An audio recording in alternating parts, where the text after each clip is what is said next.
Munafri Arifudin resmi dikukuhkan sebagai Ketua Pengurus DPD 2 Partai Golkar Makassar masa bakti 2021-2026. Pengukuhan dipimpin langsung oleh Ketua DPD 1 Partai Golkar Makassar Taufan Pawe dan dihelat di Monumen Mandala Jalan Jenderal Sudirman Jumat malam.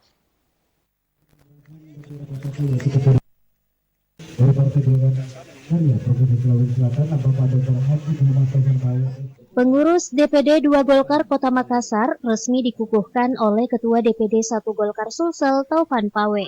Namun sebelum pelantikan dimulai, Taufan Pawe memimpin prosesi hening cipta untuk mengenang jasa para pahlawan. Tak lupa ia juga secara khusus memanjatkan doa untuk Sekretaris Golkar Makassar almarhum Irianto Ahmad yang sekiranya ikut dilantik namun meninggal dunia sehari sebelumnya. Taufan Pawe melantik Munafri Arifudin dan jajaran pengurus DPD 2 Partai Golkar Makassar masa bakti 2021-2026 di Monumen Mandala Jalan Jenderal Sudirman, Kota Makassar. Pelantikan dilanjutkan dengan penyerahan bendera Partai Golkar secara simbolis ke Munafri Arifudin. Ya, tentu strategi kita punya strategi sendiri. Yang paling pertama adalah memperlihatkan bahwa kita punya daya tarik yang baik untuk semua golongan dan kalangan.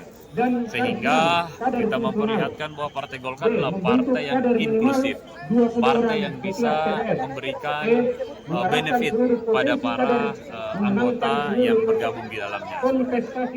Selain pengurus DPD 2, DPD Partai Golkar Sulsel juga mengukuhkan pimpinan kecamatan, pimpinan kelurahan, Angkatan Muda Partai Golkar, dan Kesatuan Perempuan Partai Golkar Makassar.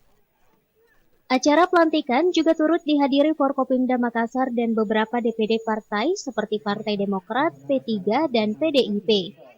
Tim Liputan Slebes TV.